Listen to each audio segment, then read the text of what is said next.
Good morning, all. My name's Paul Marshall. I'm from Brody's. I'm a partner in the Corporate Crime and Investigations team, and this morning we are going to deliver for you a seminar on fraud and the increased risks of fraud as a result of COVID-19.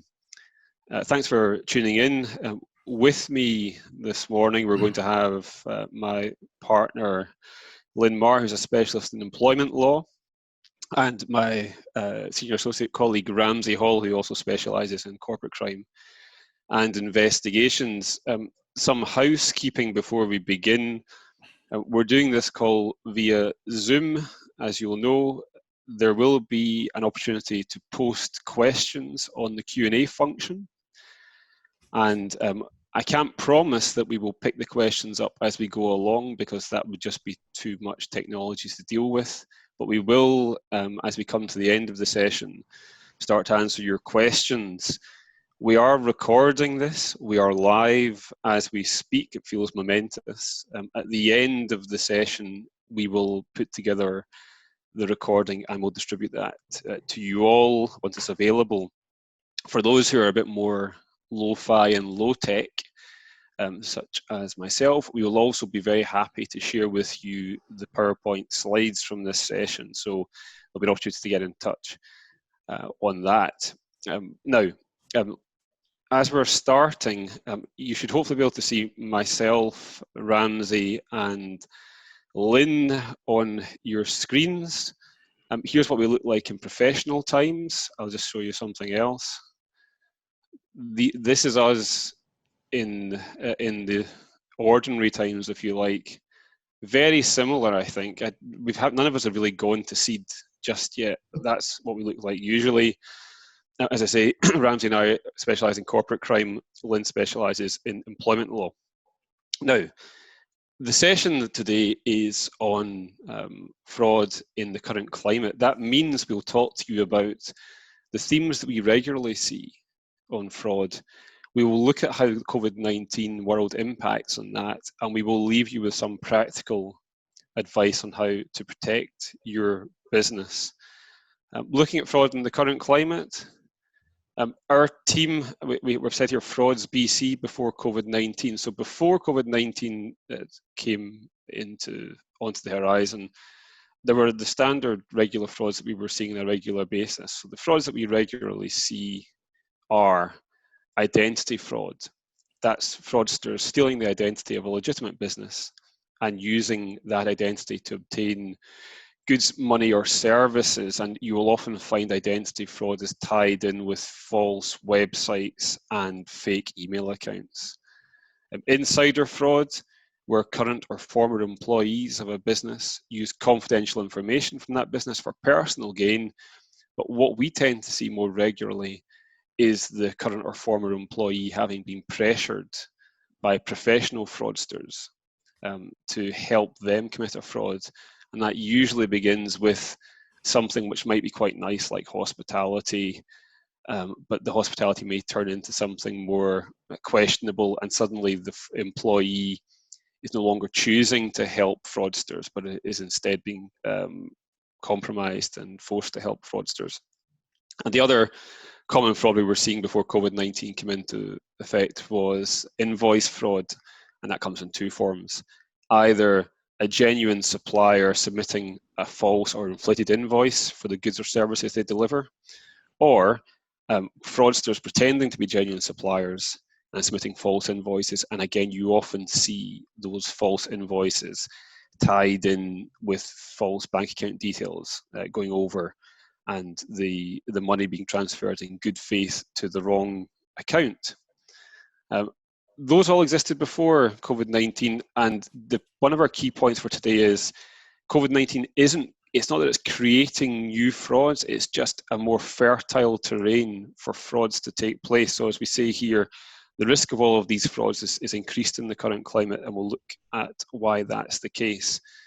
Now, some comments that we're seeing at the moment around fraud in COVID-19 world. Which magazine, coronavirus is creating a perfect environment for fraudsters to thrive. the Director of Enforcement from the FCA, fraudsters will exploit the coronavirus, which I think makes it sound even more threatening, the coronavirus, to prey on anxiety and fear of savers and investors, especially the vulnerable. James Brokenshire, Minister for Security, again, having Broke and Minister of Security together is an interesting one, but criminals are seeking to exploit our greater use of emails, video conferencing and other technologies for their advantage. We're all on Zoom calls, we're all doing things by email, we don't actually see people anymore face to face.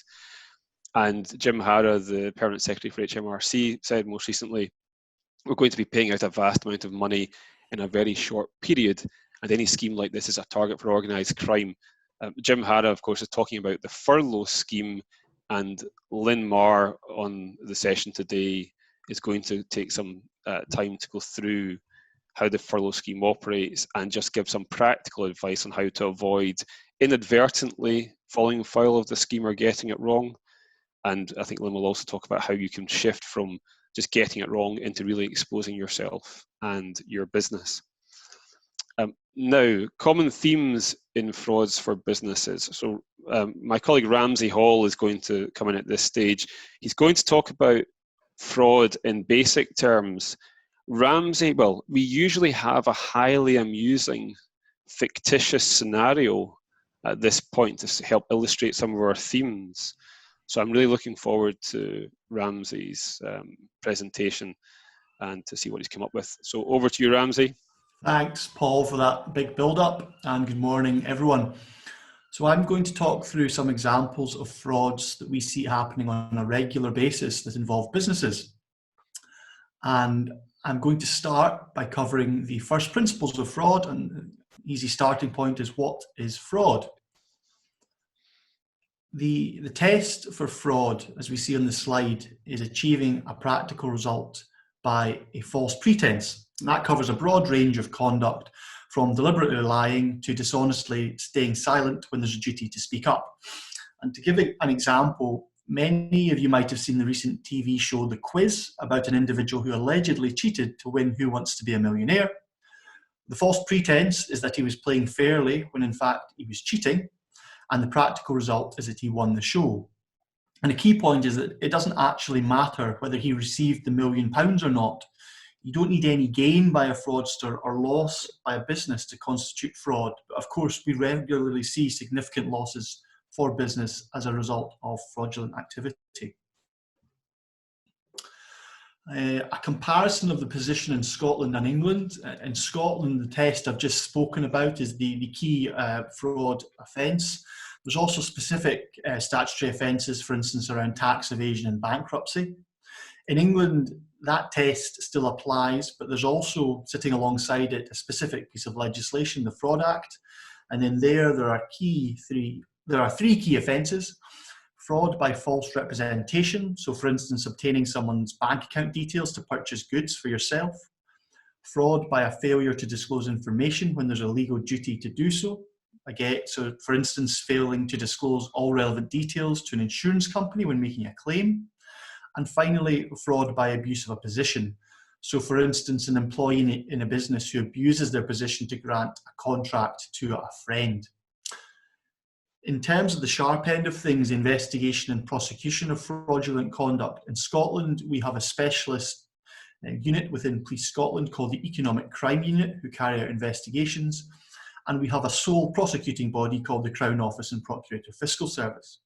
In England, it's slightly different. There's a Serious Fraud Office who can investigate and prosecute. So just to cover that point, in England, you have two bodies who can prosecute. In Scotland, it's just the Crown Office and Procurator Fiscal Service. And the point that we're making is we're seeing frauds across the jurisdictions, and there's an agreement between both the Serious Fraud Office and the Crown Office in Scotland as to which body will lead in those circumstances. So this is the exciting bit that Paul was talking about. This is a hypothetical case study demonstrating how frauds can arise through the course of a business transaction. And I'm going to set the scene to begin with. So if you can just suspend your disbelief for a second. Marshall Limited is a retail business claiming to sell the finest quality kilts in all of Scotland. And Marr is Marshall's experienced FD. And you'll have realised by now that we're not very original with the name, so apologies for that. Marshall wants to grow its business by offering a new line of kilts to be sold online, and it goes out to tender for a new kilt manufacturer and supplier. And Hall Limited bids for the work. So in the bid, Hall claims to have over 100 staff in the manufacturing process, 10 years of service, and a certification of the quality of its work. Marshall's impressed by that, and without any checks, awards the work to Hall. The unfortunate reality for Marshall is that Hall only has 2 individuals with a sewing kit operating from a flat. This is going to be their first job for a major retail outfit, and they've relied on a certificate of quality they found online. That's a clear example of fraud in the procurement process, in that there's a false pretense. Hall's lied in its bid, and that's caused a practical result in that Marshall has awarded the contract on the basis of the bid. So we then move forward with the business relationship. Marshall and Hall enter into a contract specifying the quality of the kilt that Hall's to produce. Marshall, of course, wants the finest quality given its reputation, and specifies that in the contract according to a best-in-class standard. Hall has different ideas. They produce kilts as cheaply as possible and supply Marshall without checking the quality. They do, however, claim to Marshall that we guarantee these kilts meet the quality requirements in the contract. And just on that point, that in itself is an example of supply chain fraud, in that Hall has held out that the material provided meets a certain quality, when in fact it does not. And that's a key risk in the current environment, given the pressure to keep costs low. Marshall is blissfully ignorant to begin with and sells the new kilt online expecting big business. However, a few days later, customer complaints come in. And if you look at that image, that looks like my tatty kilt following a Hogmanay ceilidh, so you can imagine why customers are disgruntled with it. The key point, of course, is that Marshall is going to have to bear the costs in paying refunds. And so that's an example of a responsible business that loses out following the conduct of a fraudster. Hall is an experienced fraudster and issues invoices for the kilts before the customer complaints come flooding in. Mar, who, as I said, is Marshall's experienced FD, is in charge of arranging payment, and one day she receives an email from a halls.com email address explaining that their bank account details have changed and saying that payment should be made urgently to a new bank account. Mar, thinking nothing of it, arranges payment, and she's surprised the next week when Hall seeks an update on the outstanding invoices. She's left scratching her head. And you will immediately see that Hall is different from halls.com. There's 2 letters have changed. We're seeing an increase in this sort of cyber fraud, particularly the use of false email addresses. And sometimes it can be more subtle than 2 letters being changed. It can be 1 letter, or it can be a comma instead of a full stop. So very important to be alive to that as a risk. Obviously, it's been a very difficult financial year for Marshall, given the customer refunds and the payment to the email fraudsters. Marshall's team takes a tough decision as a result to deduct £100,000 from the VAT that they're due to pay HMRC. Mar also happens to be a chartered accountant, and she tells the senior management team that the intention is to catch up when we're back to normal, so to pay that outstanding amount in the next financial year. Instead of engaging with HMRC around that, they submit the VAT return and certify that it's a true and accurate return. And just on that point, that's a fraud, in as much as the claim that it's true and accurate return is of course not true. Sometime later, HMRC decide to investigate. They take steps to recover the outstanding amount, and also they report suspected criminal conduct to the Crown Office in Scotland. So that's a run through of 4 areas in which fraud can arise in the lifetime of a business transaction. And needless to say, in the hypothetical example, the relationship between Marshall and Hall would have soured to the extent that Marshall would have to go back to the start to find a new supplier. So we can also see the significant operational impact on businesses that fraud can have. I'm now going to pass the baton to Lynn, who's going to talk through the furlough scheme and frauds in that context. Okay, thanks, Ramsey. Yeah, I'm not sure that I've got any humorous scenarios to talk about in the context of the furlough scheme, because it's not a particularly humorous topic. But anyway, neither did Ramsey, Lynn. Neither did Ramsey. I mean, fraud in the context of the coronavirus job retention scheme is something that's certainly been in the press a lot.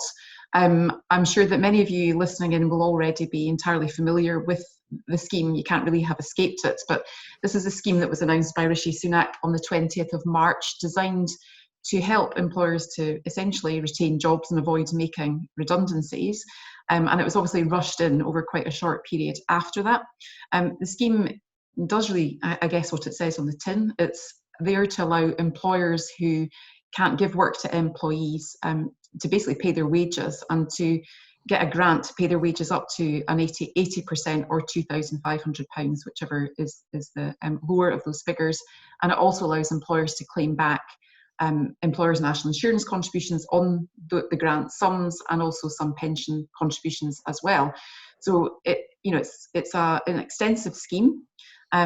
It's essentially the state stepping into the shoes of the employer. Effectively, is going to be paying the wages of about 6 million employees, and it's going to cost the government somewhere between 40 to 60 billion pounds, depending on what statistics you actually take. So, as Paul referenced the quote from Jim Harra, it is a scheme that's been brought in really quickly.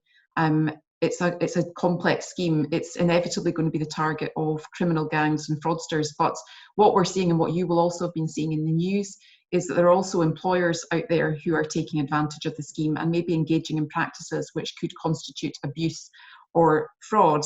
I think it's probably important, though, to make a distinction between being on the wrong side of the scheme because of a misunderstanding, and what then might also separately amount to an abuse of the scheme, or indeed at the sort of more serious end of the spectrum, actually committing a fraud. So the scheme is one that, as I said, was brought in very quickly. I'm sure any HR people, particularly listening in, will be scratching their heads week by week, because we've had 8 versions of this scheme. We're probably going to get another one tonight, because it is the government's want to always update the scheme just as you're going into a bank holiday weekend. So we are actually expecting some more updates. But there have been 8 versions of the scheme. And then on the 15th of April, we also got a Treasury Direction. And the Treasury Direction is as close as we're going to get to legislation, really, for the coronavirus job retention scheme. And although when you make your application under the furlough scheme for the grant, which some of you may have done, there is a declaration which says that you've got to confirm that you've basically complied with the guidance. The guidance isn't necessarily consistent with the Treasury Direction, i.e. the law. So there's a bit of an issue there. For example, the direction requires that you have expressed written agreement from your employees to enter into furlough, whereas the guidance suggests that you don't need to have something in writing returned to you from the employee. So there are inconsistencies. So it's really easy to see why or how some employers may fall on the wrong side or be accused of not having made a proper grant by providing inaccurate information or making an application for a grant inappropriately, just because they have perhaps reasonably but not made a mistake in terms of what they can apply for. So there's certainly scope for that. I mean, I think what we're really talking about this morning, though, is probably what you might regard as the sharper end of those practices.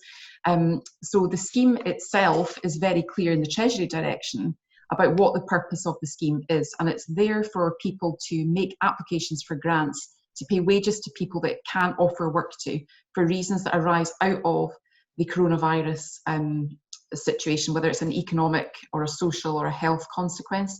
So it's moved from being about only being able to apply for a grant if your only option was to make redundancies to being far broader, but that is its core purpose. It's to help employers to support or pay wages where they can't offer work.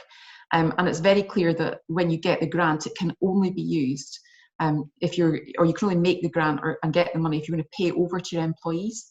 So it's clear that a very obvious example of abuse under the scheme might be where people make the application and get the money, but they have no intention, or they don't in fact pay over to their employees. That would be an abuse of the scheme. But there are much less obvious examples of what might be an abuse.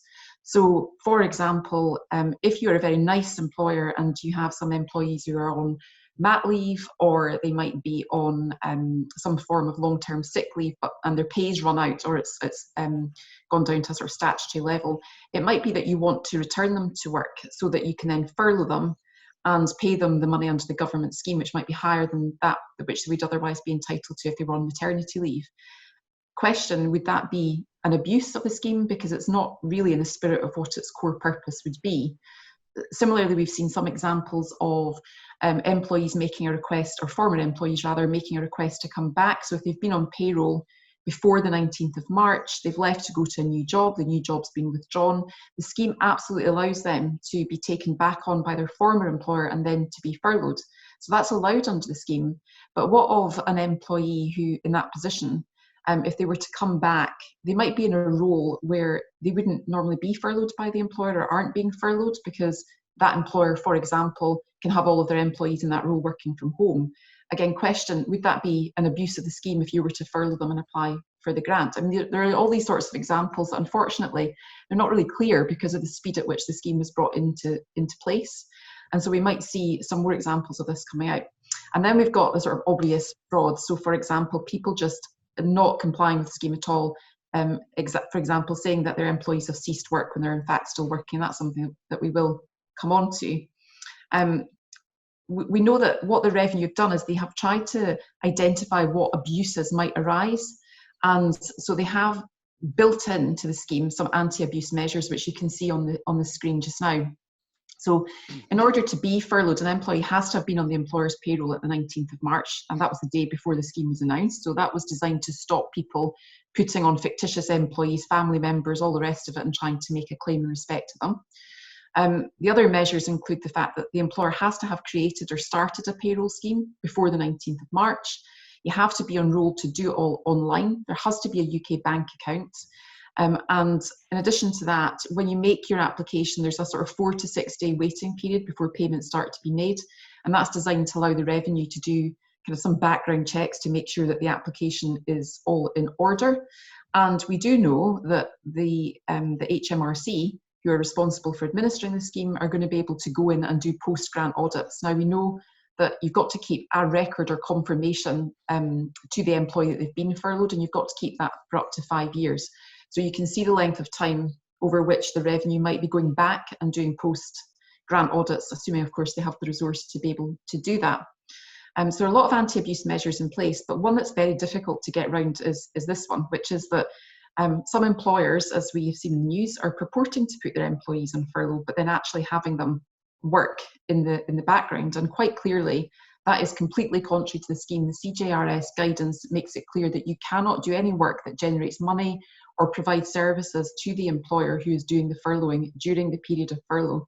And if you do that, the claim will not be met, it will be recouped, or indeed you might actually be committing a fraud or other offences, which the revenue may prosecute you for. There have been really high profile examples of this. I'm sure you'll all have seen the one which is referenced on the slides, which is Mike Ashley and Sports Direct. There are probably less obvious examples of that just because of the interpretation of the scheme. You can see that because we've had 8 iterations of the guidance until we've got to this point about or getting absolute clarity about what work can or can't be done. And we've got employers who might be thinking that, you know, where will be the harm in just getting somebody who is in work, phoning up somebody who's furloughed just to ask them a quick question because that person that's furloughed has got expertise or experience in something, or asking them just to deal with an emergency or do a bit of admin. Where's the harm in that? And it's probably going on, and employees are probably reluctant to raise it, but it is absolutely not allowed by the scheme. And that's the sort of thing that is going to be struck at. There has been a bit of an attempt to introduce an anti-abuse measure, which is to introduce a whistleblowing hotline for employees to contact HMRC to report this kind of fraud going on. I'm not sure exactly how that's working. We understand that it's really difficult to get through on that hotline, so not sure how that is actually working. So where does that kind of leave us in terms of what happens if you end up on the wrong side of the scheme? You are required, as I said, to make a declaration that your application is being made in accordance with the government guidance rather than actually the Treasury Direction. And if you do make an application, that is regarded as abusive or in some way fraudulent, then you'll either not have the grant paid at all, or you'll be asked to repay it, or at the very worst, you might end up being prosecuted, which is obviously pretty serious stuff. So protecting against that, what can you do? I think probably the first thing you can do is just ask yourself before you make the application why you're proposing to furlough. Are you absolutely clear that it is for reasons arising from the COVID crisis? Are you meeting the sort of spirit of the scheme and making the grant? In most cases, absolutely there won't be an issue about that, and it'll be really obvious that the reason you're doing it is because you don't have work to give people because they can't come in or they can't do work from home, and that all is because of COVID. But make sure you do understand the most recent guidance. As I say, we're numerous versions in, and it has changed, or clarification in some cases has been provided. So important to take advice and just keep a record of that advice, because if you've acted in good faith on a reasonable interpretation of the guidance, having taken advice, then it's unlikely the revenue is going to really pursue you. A good idea to make sure that those who are responsible in your organisation for making the applications absolutely understand it. So training will be key insofar as you can do that. And importance of record keeping. Employers are being advised to keep screenshots of their applications and records of their workings, if you like. So records of how you have calculated the sums that you are claiming, so that if the revenue come calling to do an audit, you're able to evidence what you've done, how you've made your calculations, and what the basis of your application for the grant actually was. And important, I think, for managers to understand that furloughed employees should absolutely not be carrying any form of work. In bigger organisations where managers are off doing things, it might be a bit tempting for them to do that very thing of calling up the furloughed worker and asking them just to do a wee bit of work. Won't harm anyone, will it? So make sure managers do understand that furloughed workers absolutely can't do anything during the period of furlough. If they need them to do work, they need to bring them off furlough, or they need to delegate the work to somebody who's not furloughed. Okay, back to you, I think, Paul. Thanks, Lynn. That was good. So this final session, or this final part of our discussion, we're moving back to the idea of protecting your business from fraud. I think Lynn's section there was very much looking at how to avoid inadvertently getting on the wrong side of fraud, and now we're moving back to you being the complete innocent party. Because I suppose before we framed this seminar, we thought there'll be two camps of people out there: those people who are trying to prevent fraud, and those people who are trying to commit fraud. And we are just guessing that the majority of people on this call, on this Zoom call, are here to learn about preventing fraud rather than here for lessons on how to commit fraud. So we'll stick with the preventing. Now, why does it matter? So why do you want to prevent yourself and your company, your business, from being a victim of fraud, your organisation, if you're in the public sector, from being a victim of fraud? Well, it means a different type of shopping list. I think I've got shopping lists up here for a couple of reasons. One, there's a lot of homeschooling going on at the moment, and certainly this is the type of thing we're seeing around the house: helpful shopping list games for young children. Equally, we're all doing that run out to the shops within the permitted guidelines. So that's good shopping, I suppose. But there's also a selection of bad shopping, and when you're, I suppose, a victim of fraud, you can put a shopping list of things you don't want in your basket. So what will that be? First of all, if you're a victim of fraud, there will be financial losses. And the difference here, it's not really, if you're a victim of fraud, we do advise clients on the recovery of those losses. But recovering fraud losses is very different from recovering losses in any other commercial situation. And the reason is, most fraudsters are professionals, and the minute they have your money, they have moved it somewhere else. So even if you can find them, you're unlikely to get your money back. So the prospects of success with a claim for fraud are always much lower than other claims for payment. The media interest, if your business has been fooled or tricked, you really don't want those headlines around the duped company or the duped company director, etc., because that leads to loss of confidence. First, your customers, shareholders, banks, and other funders start to question their investment. There's the potential liability for negligence. So The law basically says fraudsters are bad people, so if they trick you out of money, you're entitled to get that money back from them. But the law also says if you didn't have any sufficient protections in place, such that you should have spotted at an earlier stage you were the victim of fraud, then you won't get all of your money back. So you need to have pretty strong protections in place, reasonable protections in place, if you're going to bring a claim, and if not, you may suffer a claim of negligence yourself. Insurance premiums, again, your insurers may not be so impressed if you've lost a 6 or 7 figure sum, and that might be reflected in the next discussion on a premium. Employees who are in the building or in the mix in connection with a fraud can feel demotivated. Either they have been let down or they've let the business down. Certainly the senior management time will be massively taken up for a short period, or maybe even a longer period, with putting things back together. And then you get into the really disruptive stuff around the authorities, whether it's HMRC or the Economic Crime Police or other regulators. They will come in to investigate the fraud. That will cause disruption for the business, and the absolute worst case scenario is if there's any suggestion that there has been an insider or collusion with the fraudsters, and suddenly you move from cooperating with a criminal investigation to being the subject of that investigation. So all of these are things that you want to avoid, and therefore fraud prevention should be near the top of your list. How do you prevent it? How do you stop fraud in the first place? Well, the first thing is identifying where the risks lie for you and your business. Where are you vulnerable? And the phrase that's often used is risk assessment. There is no magic in a risk assessment. It's pretty much you taking a good hard look at your business and the people that you do business with. And your business is the internal risks. The people you do business with is the external risks. So looking at common internal risks that we see on a regular basis in our team: lack of leadership. Now, usually that means most commercial entities want to focus on being successful.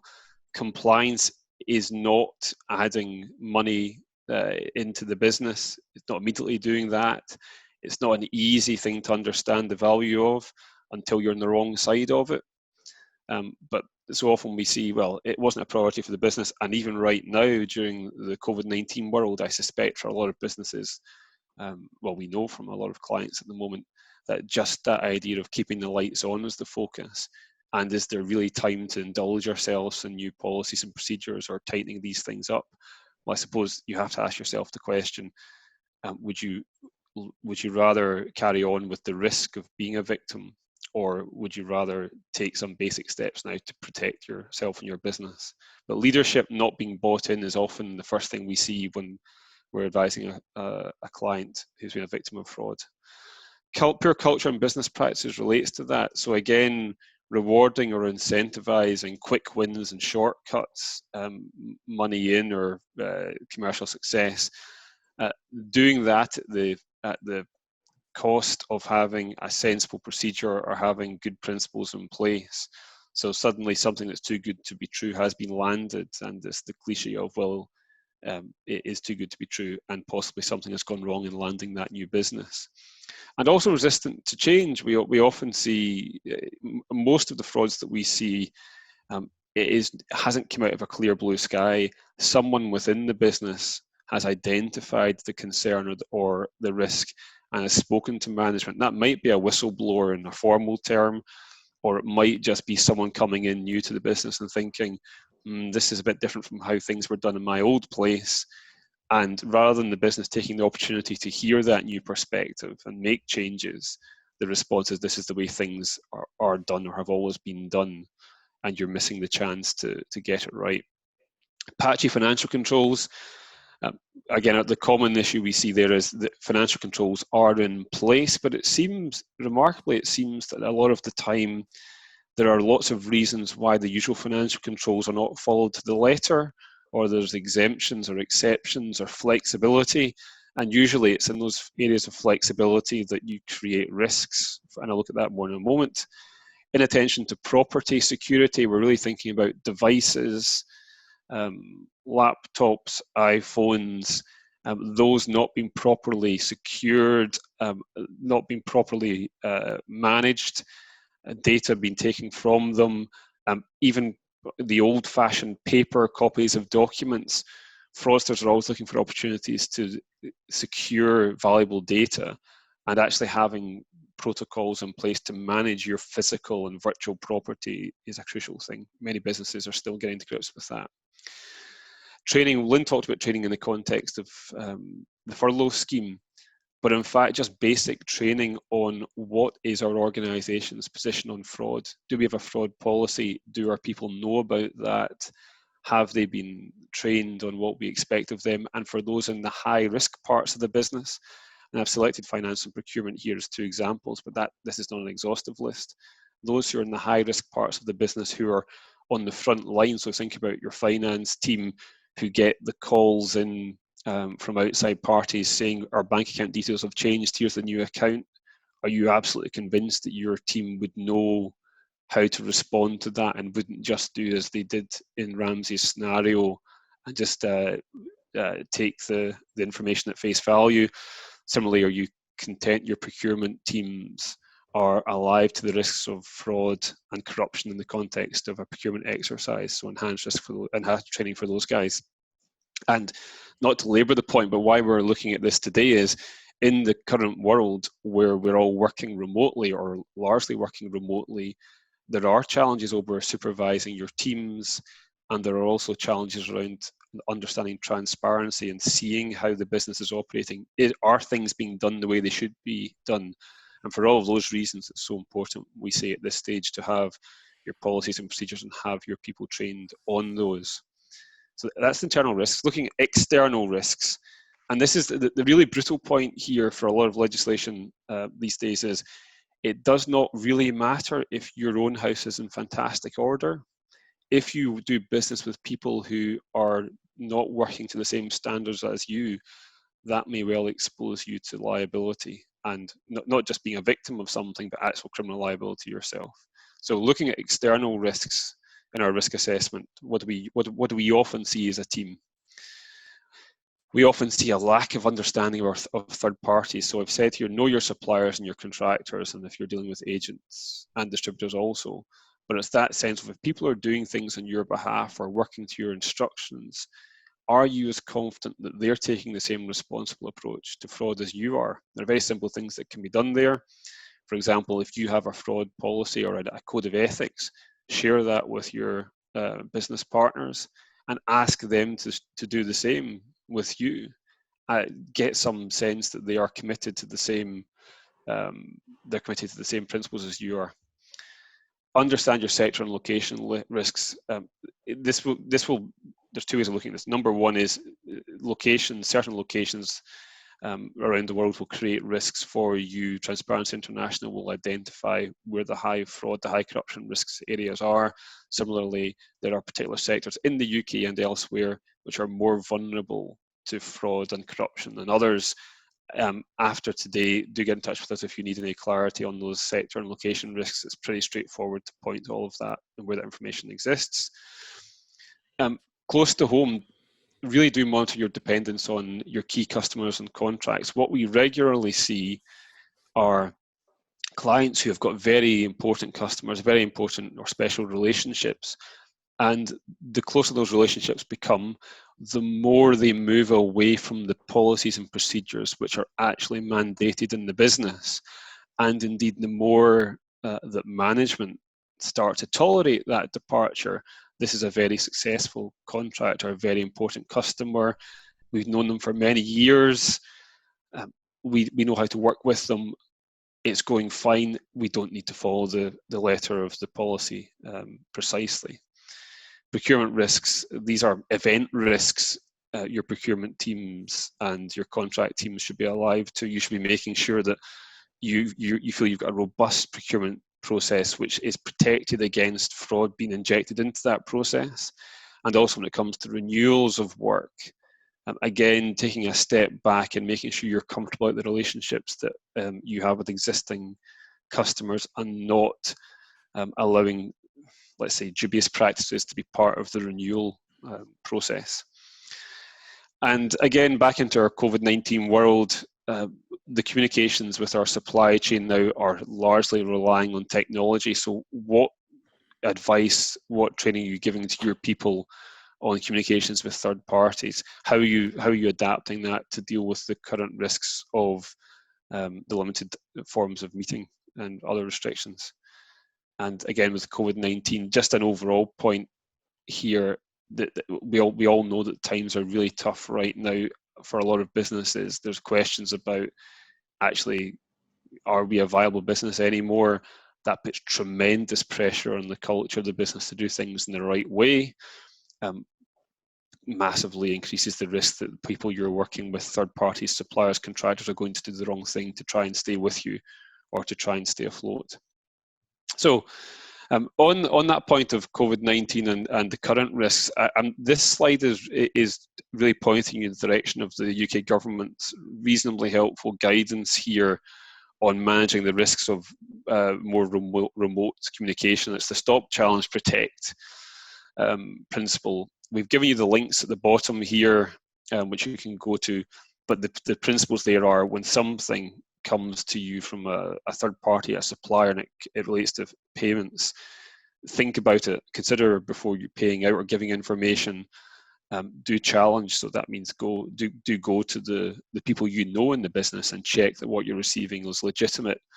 And if you have any qualms or concerns, go to your bank if there's payments being transferred out of the account, and the guidance is there. You can look at that in your own time. To close, the language you talk about is stay safe. That's the COVID-19 language, but I think it is a quite helpful way to emphasize some of the principles we wanted to get across to you in this session. So do show leadership and allocate responsibility for fraud prevention. Unless the people in your business and your organization are hearing you and senior people talking about it, they are not going to believe it themselves. Train your people on policies and procedures, so have something in place that actually means that people know what they're being held to, what the standard is.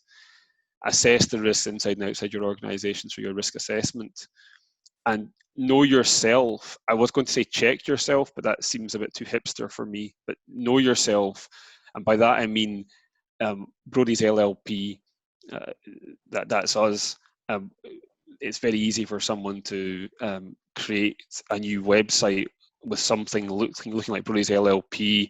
If we were a company, very easy for somebody to make contact with the company's house and start to produce a name that's very, very similar. So here, from time to time, do just check what looks like you at company's house and online, and make sure that there's no stealing of your identity, because we see that quite regularly. On your supply chain side, be content that your suppliers and your partners have the same approach to fraud prevention as you, i.e. they have something in place. On payments, do audit invoices, payments being made, and make sure you're following approval processes that you have and that your team understand what those are. Follow up your concerns with suppliers and banks. And this is probably one of the crucial points for us: evolve, keeping policies and procedures under review and learning from mistakes. Much of the time, the first time we as lawyers see a fraud situation is when we're called in afterwards, because our client has been the victim of the fraud. And there's a tremendous temptation, it's embarrassing, tremendous temptation to put it all onto the carpet, new day, and move on. But unless you really drill into your people the mistakes that have been made and learn the lessons and update your procedures if need be, you are no further forward, because with institutional memory being what it is, in 6 months' time, unless you actually have reflected your mistakes and changed your processes in a concrete sense, you're just on to the next risk coming down the track. So evolving is key. Right, that is us coming to the end of our the formal part of the presentation. I'm now going to have a little look and see what we have in terms of questions from the audience. The first question that I'm seeing here is a question on the furlough scheme. So I'm going to read it out, and then I'm going to look to Lynn Marr to help with this. To what extent would individual managers and employees attract personal liability for breach of the furlough scheme in the context of managers forcing employees to work during furlough and employees who know they ought not to, do not feel that they can refuse. So that idea of in that power relationship where employees are being compelled or pressured to do something, Lynn, where would the liabilities under the furlough scheme sit, do you think? I mean, I don't think it's going to sit with the employees or the managers who are employees themselves, because the furlough scheme, the way it operates is that the application to HMRC, that's an agreement between the employer as a body, if you like, or a corporate body, with HMRC. It's nothing to do with the employee directly. So the employee can't make a grant, they can't go to HMRC and ask for the money. Then there's a separate agreement between the employee and the employer about ceasing to work and agreeing that they will be on furlough leave. So I don't think there's any issue about employees being personally liable if they feel pressured into working when they know they probably shouldn't be. But that is why the whistleblowing helpline has been set up, is to allow them to report that fraud so that the HMRC can go after the company in terms of prosecuting the company. Question, I don't know if I can answer this, it might be back to you, but whether directors of companies might have some sort of liability because of their obligations as directors, and whether the HMRC might be able to pursue them. But I think for managers maybe asking people to do work, I don't think there'll be any personal liability for them. Yeah. Good. I mean, there might be breaches of the employment contract if they feel they're being pressurised into doing it. But in this, yes, I suppose that's a separate employment law issue. But whether people would want to rock the boat when they might end up losing their job and having to go to employment tribunal and all the rest of it's an entirely separate issue. Yeah, I certainly, on that question of what would happen with directors, I certainly would say that there's a high risk if you're in a business and the business takes the decision to compel or require employees to break the law effectively or to breach the scheme. If the director or their senior manager was aware of that and supported that or approved that, that would put them at high risk of personal liability, because this common approach in corporate offences is not just to go pursue the company, but to pursue senior people in the business who could actually have prevented the bad thing from happening in the first place.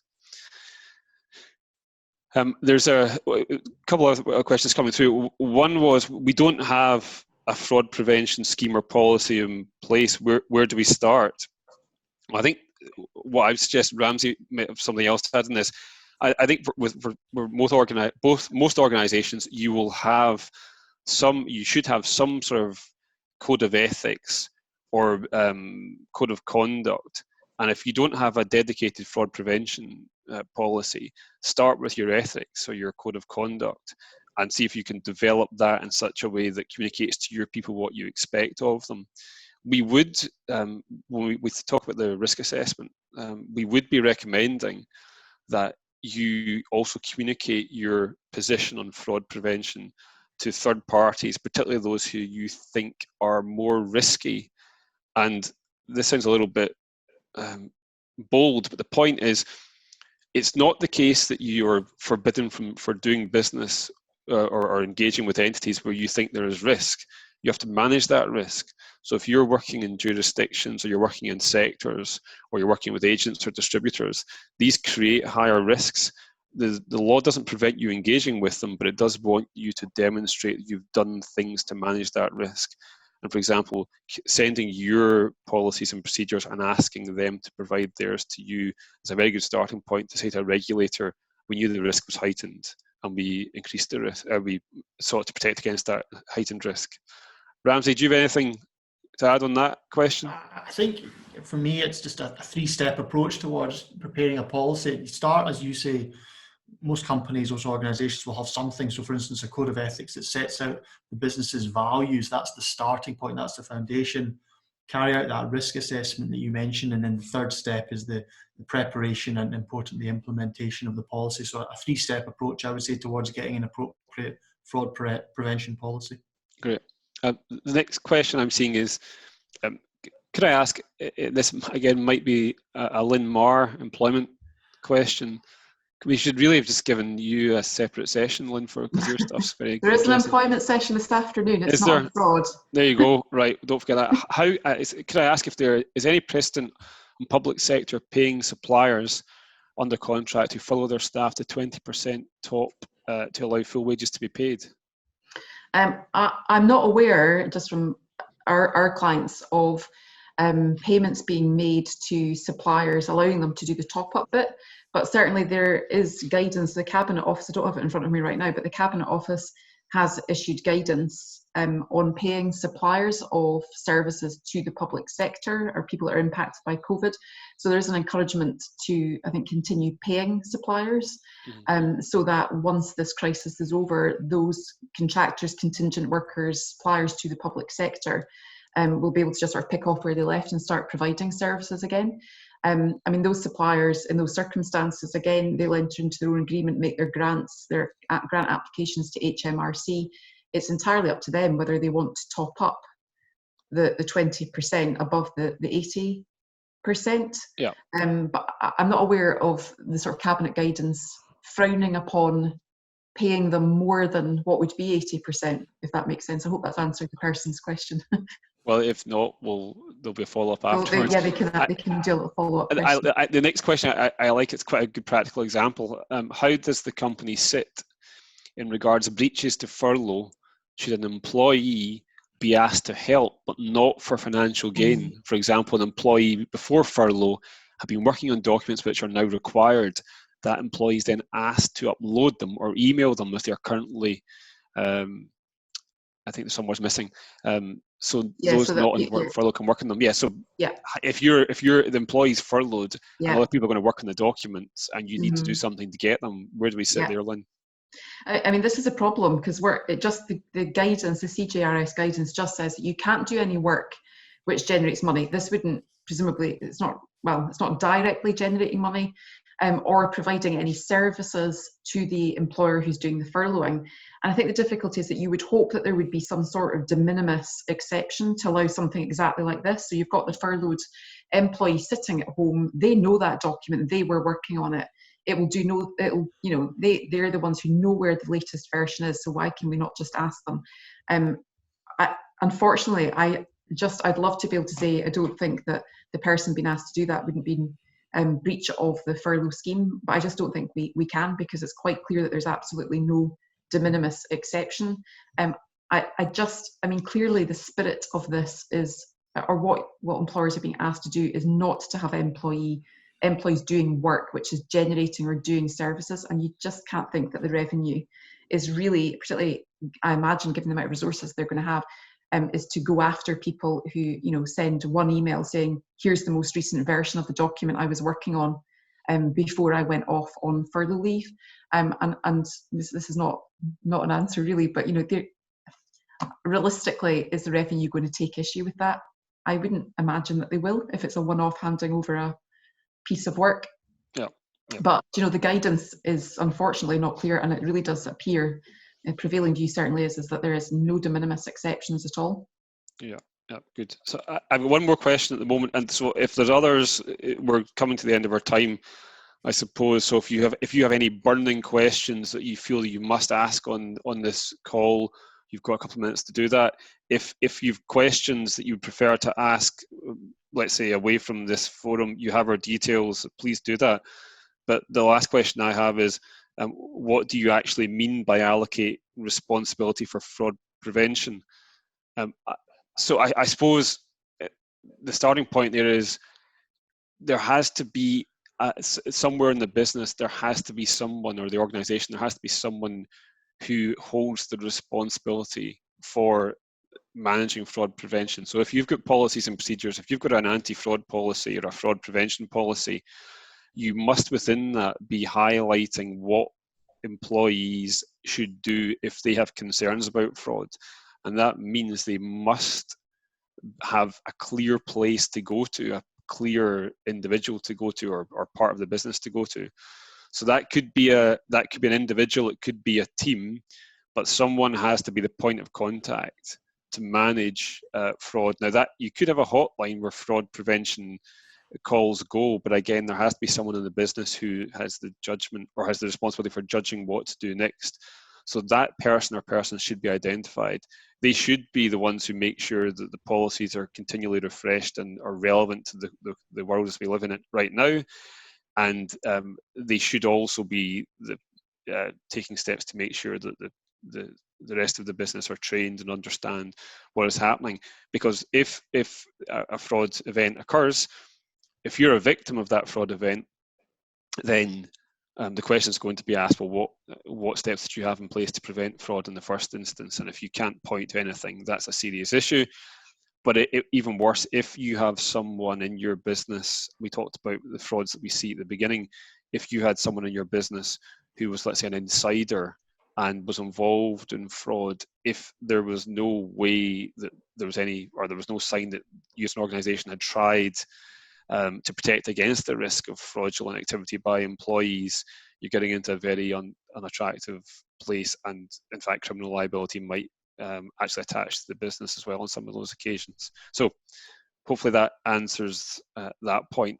I'm not seeing any other questions leaping out at the moment, but if you, as the audience, if you do have any other questions, then please get in touch with either Ramsey, Lynn, or I after the event. But we're coming up to the hour. We all really appreciate you dialing in for the session today. Hopefully you found it useful. We certainly enjoyed presenting to you, and we will hopefully see you all again soon.